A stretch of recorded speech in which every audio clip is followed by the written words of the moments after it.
This show is paid for and produced by Waterstone Mortgage Corporation, which is solely responsible for its content. Keeping it real. Estate with Amy B. KTAR News 92.3 FM. Hello, everyone. Welcome to Keeping It Real Estate with Amy B. and my amazing, I'm not calling you lovely anymore because I know you don't love that, my amazing co-host, Ryan Batten of West USA Realty and Batten Home Group. Good evening, everyone. Happy Saturday evening. Okay, and we have an awesome guest this week, and we're just going to chat with you the entire hour because your topics are hot, and I know that this is what's on everyone's mind. So we have Mr. Noel Polanco with HomeQwik and Yes, Virtual with us tonight. Hello. Hello. Okay, so Noel's main area of expertise is property management and rentals. And right now, you know, the summer's coming. Leases tend to constantly be up in the summer. For some reason, everyone moves in the summer. And I know that that's a really big topic right now is, should I renew my lease? Should I rent again? Should I purchase? So these are questions that we're going to, kind of chat about throughout the whole hour. So please stay tuned. Between my two guys here, they are a wealth of knowledge. So wow. All this flattery, right? I know. Crazy. You guys better buy me dinner tonight. What have you done with my wife? Flirtation goes a long way. Yeah. I am, I'm a flirt. It's fine. I was going to say that's been a problem, but it's not. No. It's totally fine. Okay. So we're just going to hop right into it. Noel, what are you seeing right now with regards to the rental market? Because I know what I'm seeing and you're in the thick of it. So what are you seeing right now? So the first thing I would say is, I've been doing this about 17 years, and I think we're getting back to much more of, air quotes, a normal rental market. Yay. Where there's quite a few vacancies and your house has to be priced right and look good to get a tenant. Great. So that's not, rocket science. That's how it always used to be.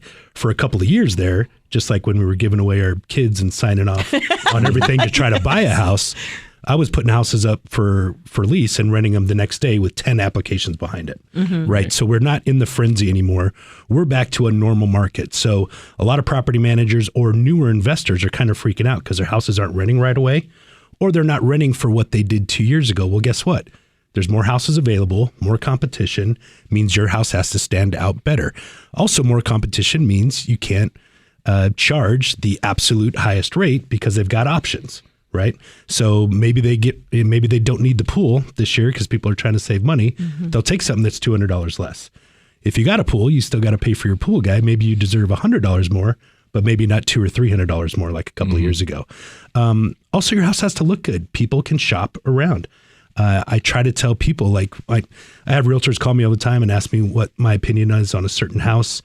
And they say, what do you think about this versus that? And I say, it's just like when you're taking around new buyers or first time buyers, what do they want? They want the best house they can get in the best neighborhood for the best price that they can afford. For some reason, like investors and landlords try to think, well, it's just a rental. They can just take it as is. It's like, no, you got 5 other ones in the neighborhood right now. Clean it up, make it look good. Is it time to change out appliances or fixtures? Is it time to remodel a little bit? I hate to remodel unless it's on a sale. But if you've had this rental for a couple of years, you've made a lot of money. Mm-hmm. I know it's on paper, but you've made some money.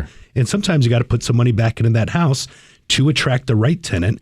Even though the rents aren't as high as they were 2 years ago, you could still get a good long-term tenant if you got the right house.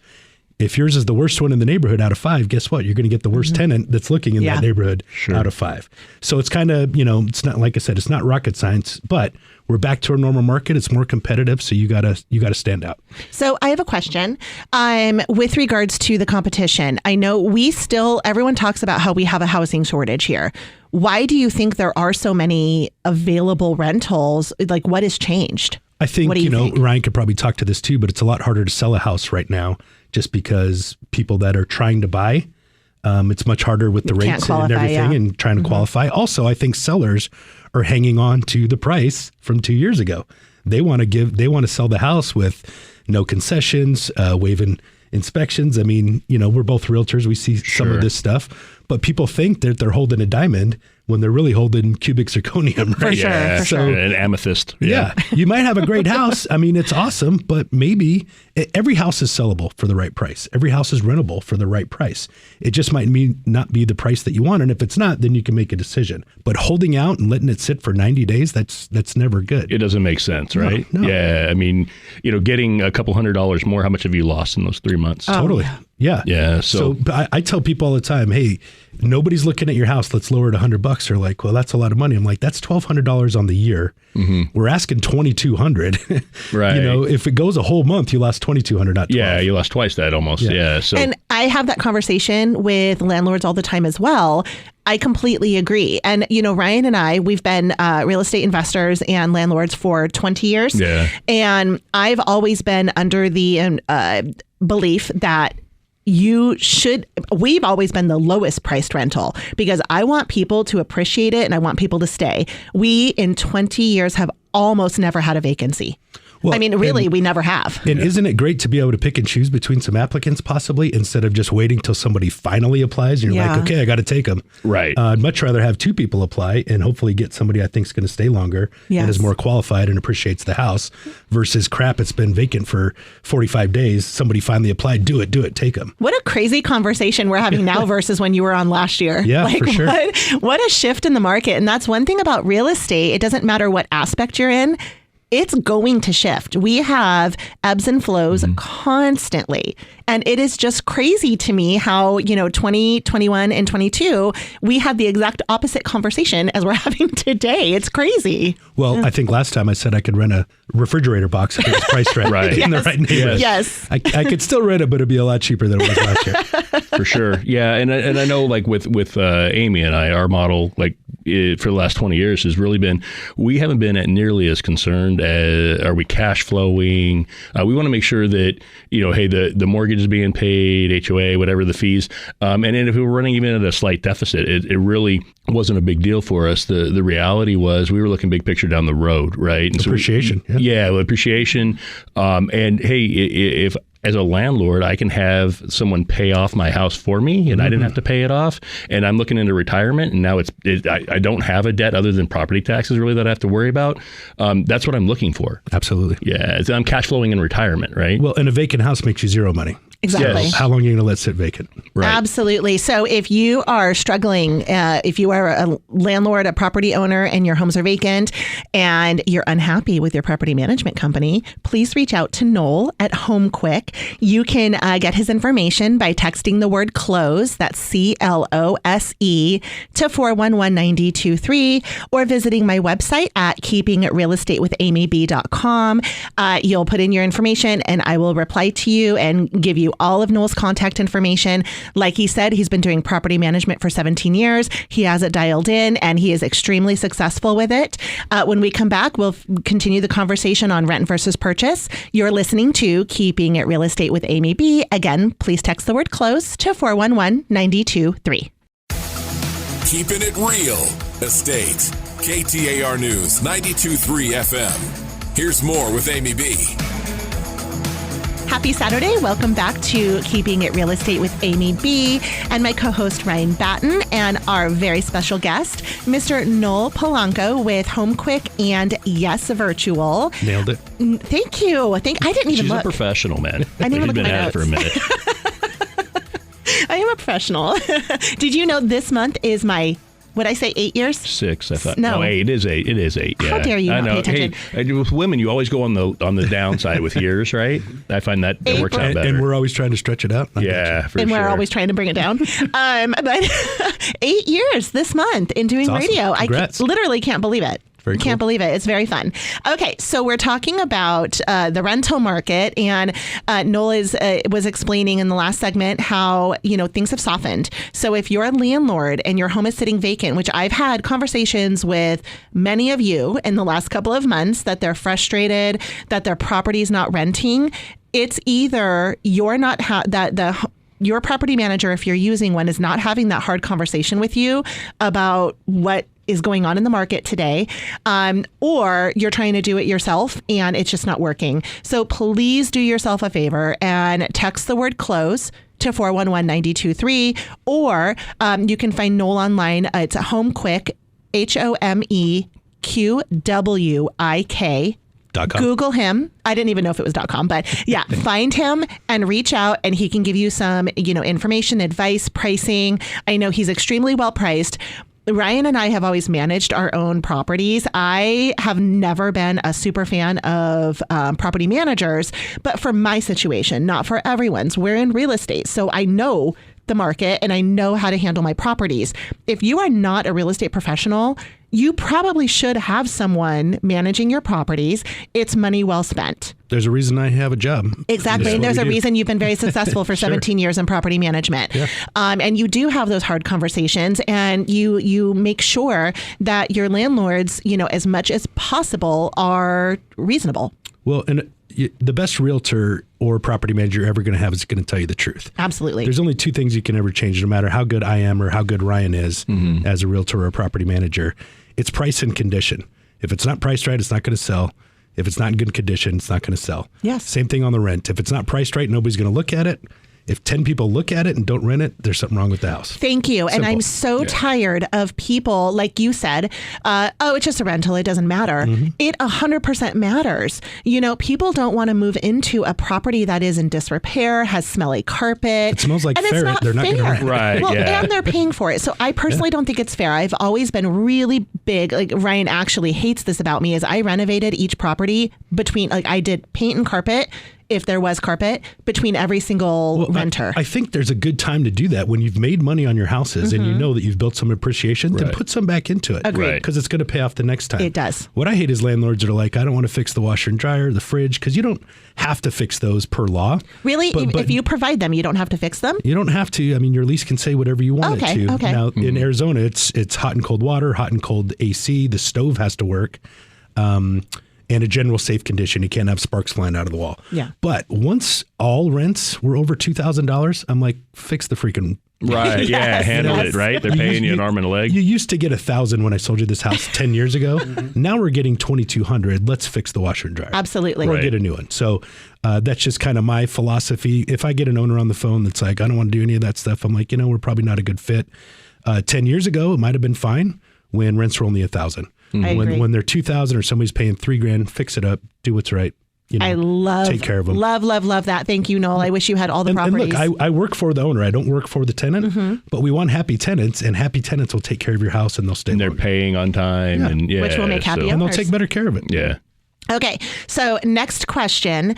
I hope I'm not going out of turn here, but let's talk about location. Sure. Okay, so you deal with landlords or potential landlords who want to buy investment properties. What is your advice? I also on help a lot of location? realtors when they're asking me, what do you think about this house versus that house? Okay. So I had a great example from this morning. One of the realtors I work with, she sends me a lot of referrals.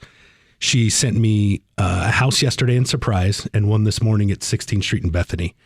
And they're going to rent almost at the same rate. Wow. So, at the same rate percentage-wise. Okay. Oh, got it. Okay. So this house she sent me yesterday is about a 1,500 square foot house in Surprise. And it's got a pool, which is nice, but I'm like, this is going to rent for somewhere to $1,500 to $1,700 probably. 2 years ago, we might have got $2,000. I don't think you'll get it now, but Right. that's like the high end. She sent me the same square footage house at 16th Street in Bethany this morning. No pool, but it's in a great neighborhood, and that's going to rent for $3,000. Wow. So what's centrally located. What's almost perfect is the house in Surprise was $300 and this one was $600, and the rent's double. So, Yeah, so no matter what you're doing in real estate, location. There's a reason. There's the first three rules that always matters. Location first, then size, then amenities. To take the magic out of it, just think about if you were looking for a house. What's the best house you can afford? But again, with the cash flow issue right now, with the way the rates are, it's not likely to cash flow unless you put more down. You can talk better to that than I can, but it's simple math. But basically, get the best house you can get for what is affordable to you as an investor. And just know, cash flow isn't the only thing. Like you guys said, you can pay down the debt. You can write stuff off. If you get a tenant there that's multiple years, they're paying down your loan. It's all gravy. Absolutely. And we had, in our history of being landlord, we had properties through the crash. And that's when literally, if you had a street of 10 houses, 8 of them were rentals and 4 of them were vacant. Yeah. So think about Surprise as a whole. Exactly. Yeah, well, sure. and we were in Anthem at that time. Sure. So we had properties that we were just happy just to get them rented. We were underwater on our payments, and we held through. But at the end of the day, we ended up making hundreds of thousands of dollars on these properties. We lost money over the years on a monthly basis, but it paid us back tenfold once we actually sold the property. So being a landlord, it's a twofold investment. Sure. It's, you may break even on your monthly break investment. even is good. Yes. Or you may lose a little bit of money, but it's just like paying into a 401k. Well, being underwater is scary, but you got to, again, whatever is affordable for you. Being underwater can be scary, but you don't want to be so underwater that you get yourself in trouble, right? Yeah. But if you can hang on through the hard parts, like anybody who's had a house for 4 years now, with that interest rate, I'm like, never sell that thing. Yeah, Me too. Never freaking sell They it. call me and I'm like, we're going to do everything we can to keep your current home because that's Well, a humongous and asset. And think about 3 years ago, the prices spiked. So people are like, gosh, I can't believe I got to pay $600,000 for a house. But it's like, if your rent's 2.9, you're never freaking selling that thing. No, right? yeah, you're keeping So it it. felt painful at the time, but now trying to buy that $600,000 house with the It's rates are very what they are, painful. it's a totally different thing. But if It is. For sure. if you're able to afford it for a couple of years, now you hit a home run. Let me ask you this: with the investors that you're dealing with, how? I mean, I would imagine it would, but how often does cap rate come into play, and kind of what target cap rates are you looking for? Well, investors always want 12 to 15. Sure. I think 8 to 10 is a lot more reasonable if you're looking at single family. Right. But again, a lot of them are running this a spreadsheet, and it's like, okay, are you accounting for vacancy? Are you accounting for repairs? So I have those conversations. It's like, if you really want to look at just numbers, we can do that. But let's have a broader conversation about what does the house need to look like? What, because everything's adjustable. I never promise a rental rate. If you need to get 25, I'm going to say you probably don't want to hire me, because I'm going to tell you, if nobody's looking at 25, you need to drop it to 23. Sure. And that may not hit your calculation, right? So looking at cap rates is a great way to start, but ultimately location is more important than percentage and cap rate, in my opinion, because location is going to help with appreciation down the road. Good. Or all of those things, amenities, all of that stuff. It may not fit on your calculation, but what's the best house, and does it still make sense? Yes. And with today's rates, if you're looking at purchasing a rental property, of course, our entire team can help you with regards to lending, real estate, property management. We are full service. The issue is, if you're not putting enough money down, you're just not going to cash flow on that property until you can possibly refinance when rates come down. So that is a conversation that I also have with you when we're talking about what your goals are. And that's when location, price, all of that comes into play. The cheapest home doesn't always mean the best investment. It's the location, if there's room for growth. So, you want to hire experts who do this for a living and have done it their entire careers. And that is us. So do not hesitate if you're in the market to buy a rental, if you need a property manager, or if you just want to have a conversation about it, we're happy to help. Please text CLOSE to 411-9023, or again, visit my website at keepingitrealestatewithamyb.com, and we will see you after the break. Keeping It Real Estate with Amy B.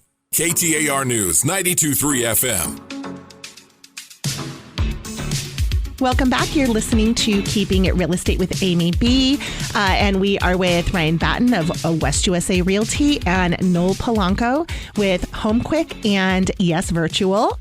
Okay, so we're having a really awesome conversation on rentals, and we are going to get in the rent versus buy conversation here soon. But Ryan, I know you had a question for Noel that is becoming a really hot topic lately. Yeah, it is. So we have quite a few investors that we work with that are interested in, the kind of the acronym is PAD, but essentially, buying a home, ideally the more bedrooms the better in this strategy. But what they're looking to do is buy them in and around, say, universities as an example, and then rent these rooms individually to students, right? And the idea being, hey, the student is, they're renting for $500-600 a month, and they're thinking that's a great deal. Right. But then from a landlord perspective, if you're doing that 5 times, you're getting $3,000 for that home. Absolutely. So with great risk can come great rewards. Yeah. Right? Sure. Oh my God, no, I love that. But it also comes with great risk. So as a licensee with the Department of Real Estate here, And as a landlord or as a property manager, I've got to be careful about fair housing issues, all that stuff. If you're an individual landlord, all you care about is the tenant landlord law, right? Mm-hmm. And that is going to take effect potentially in your case scenario 5 different times in one house. Right. So all I would say is, yeah, it looks great on paper, but and I'm not saying not to do this. Mm-hmm. I'm saying that we don't manage this way because it can be a nightmare as a property manager. Sure. But absolutely, it looks great on paper. Because the rent's going to be way higher, the cash flow situation is going to be better. But now you have to multiply move-ins and move-outs times 5. Who can pay rent times 5? Who's got issues times 5? Splitting up security deposits, so your lease has to be correct and make sure that everybody understands your portion, this and that, when you're dealing with everything. Who's responsible for repairs? Is it per room? Is it per house? Are you now paying for a cleaning lady or service, I should say? Are you prorating the repairs amongst everyone? Right. Like, all of that stuff you just have to take into account. So it's, again, higher risk, higher reward. But that risk part comes with a lot more.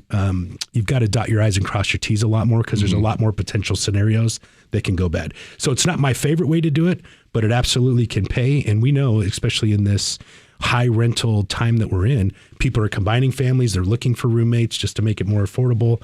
I mean, freaking 2-bedroom apartments are still $2,000 in most neighborhoods. Right. I know. So, I hope that starts to adjust. Yeah. So if you could find 3 other people and your rent's only $600 instead of $1,000, and now you're in a 4-bedroom house and you're only paying $6 instead of $1,000 to be in an apartment with one person. Yeah, that's attractive for some tenants. Just for me, growing up in Arizona and doing mostly single family stuff, it's just a little bit more rare here, but I could see it working in Tempe, near GCU, places like that. Maybe even downtown's got a lot of these higher end condos where there might be 3 professionals that are sharing it. But again, just look at the overall picture. What's it going to take to keep this thing up and running? What are my potential issues? And how am I going to qualify and find people? I really worry about, just because I've dealt with it, even when we just have roommate situations on our single family homes, it's different personalities. When somebody moves out or moves on, how you splitting up security deposit, all of that stuff comes into play. Right. Yeah. And it could be a real problem if, you said like they're not getting along. Yep. Right. But also it's hard to pass it up. If you can make $1,000 more on the same property than if you rent it to, let's say, a family, I mean, that's pretty hard to say no to. Yeah. Just know what you're getting into. That's it. Right. You got a chance to make the great money. But some risks. But you're definitely going to have some more potential for issues. Sure. Okay. And then another thing, too, another topic that a lot of landlords have been asking me about lately is Section 8, right? And and the concept behind it for the landlord is they like that, hey, there's this guaranteed no matter what, come hell or high water, I'm going to get a rent check, right?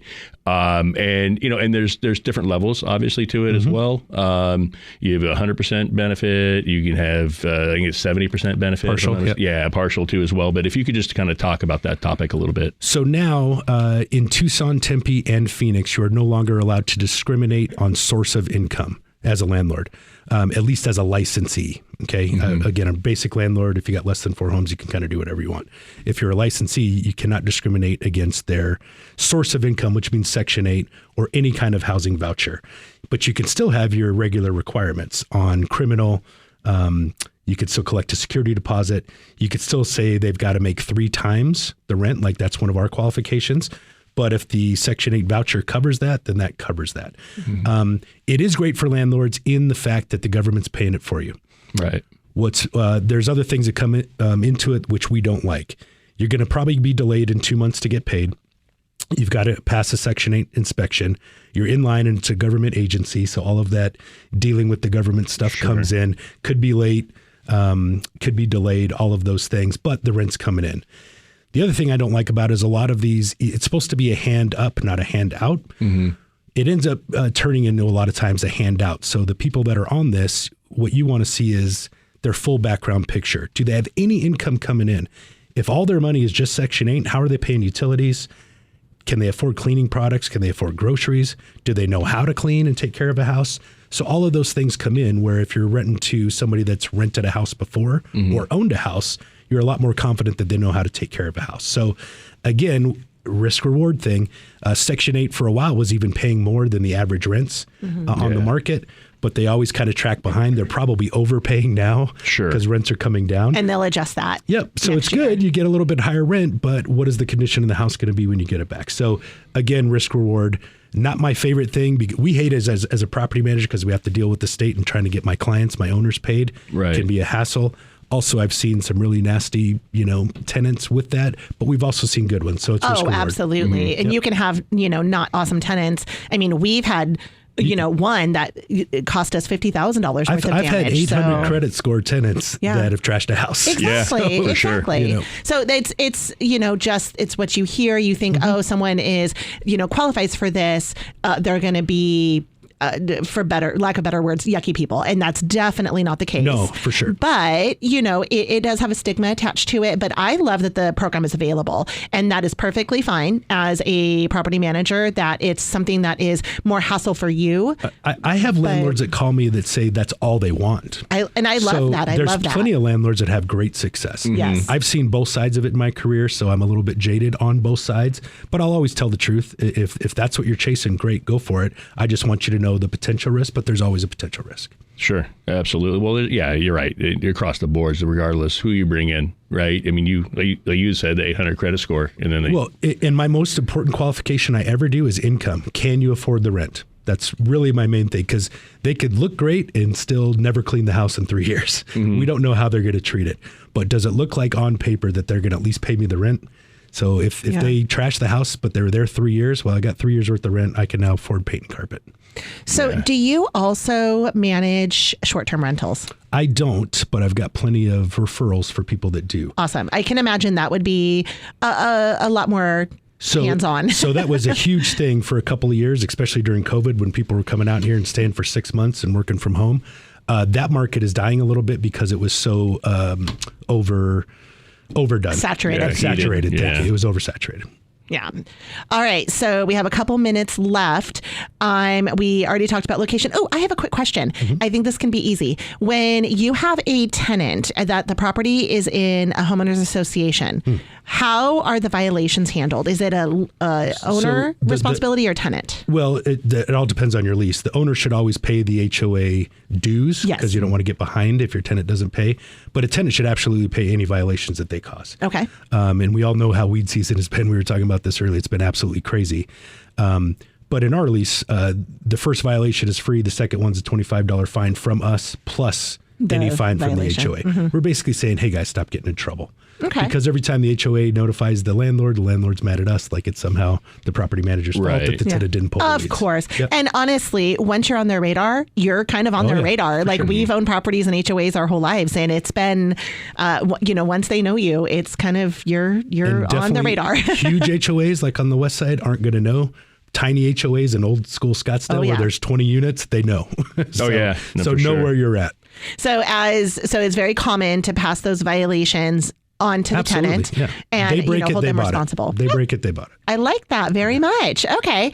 I think that's all the questions I have. Do you have any more? One quick last one. I know we're short on time, but as far as repairs go, do you set limits like, hey, if it's under a certain amount of money, right? Hey, tenant, that's your thing. And if it's above a certain amount, landlord, that's your thing. They break it, they bought it. And it depends on the repair. If they can handle it with a screwdriver, don't call us. Anything over that, I want the landlord to do it. Oh, okay. I like that. So you don't put a minimum amount in? Not generally. Okay. But perfect. you can do whatever you want in your lease. Absolutely. Okay. So important, read your leases. When we come back, we'll finish this conversation. Thank you so much for joining us. You're listening to Keeping It Real Estate with Amy B. Text the word close to 411-923. Keeping It Real Estate with Amy B. KTAR News 92.3 FM.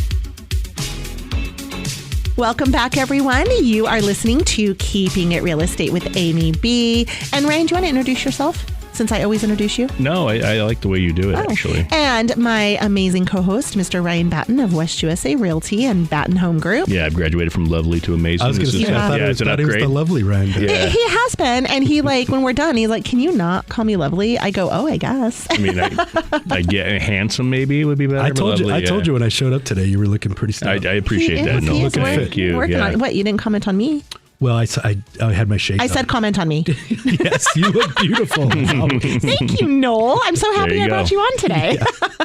Okay, and then Noel Polanco with HomeQwik and Yes Virtual. Now, we haven't gotten to your Yes Virtual business yet. HomeQwik is your property management company. Correct. We'll get that at the end, but I have a really important question for you.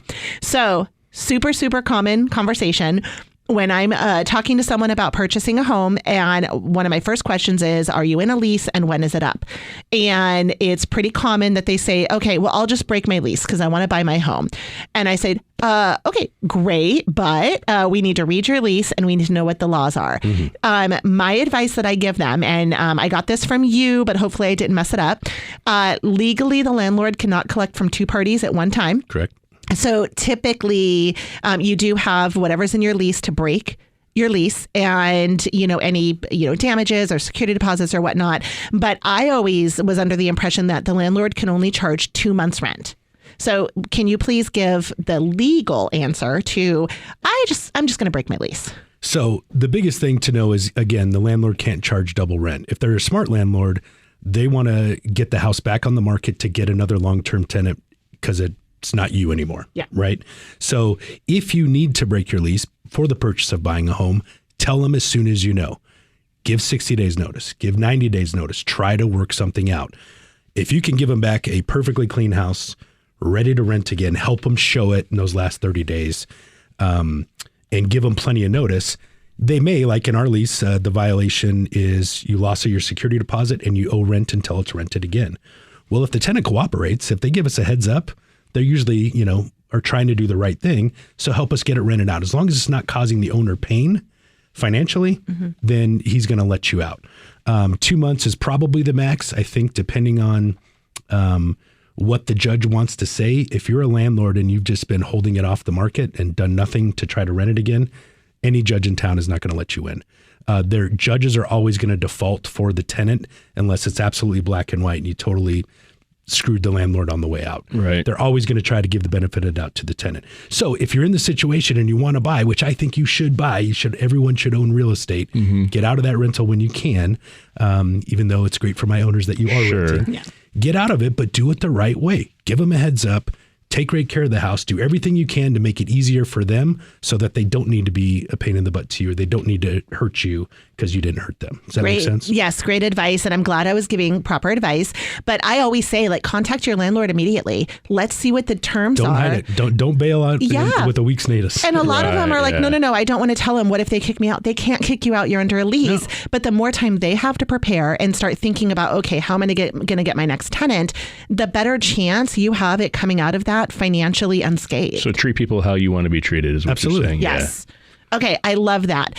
Okay, let's talk about qualifications. Now, we have kind of hammered this over the years with regards to renting versus purchasing. Now, I always say it is actually, in a lot of cases, easier to purchase than rent. It is. The qualifications are. The big one for us is, as a purchaser, we do not do a criminal background check. And you do, right? You darn realtors putting criminals in my neighborhood, right? Just because they can afford it. You're welcome. Yes. Generally, and I'm doing air quotes because you can have whatever qualifications you want as a landlord. But generally, we want to see 3 times the rent as your income. If it's very close on that, or you've got a newer job, or you're just changed jobs and it's not the same industry, I may want to see that you've got some money in the bank too. Let's say you're moving from Michigan, but you're transferring. Sure. And your income looks the same, but you haven't been here and you're starting a new job. Do you got 20 grand in the bank? Can you show me that you could pay 3 or 4 months worth of rent? I may want to ask for that. I didn't used to have to ask for that, but now with everything that's going on with inflation, gas prices, groceries, I need to know that you can afford it. The number one thing that a landlord cares about is your income, right? Criminal stuff, obviously we care about, but I don't care if you got busted smoking weed 10 years ago. I care if you wrote bad checks or had a meth lab or caused some kind of violence or something like that. What about credit?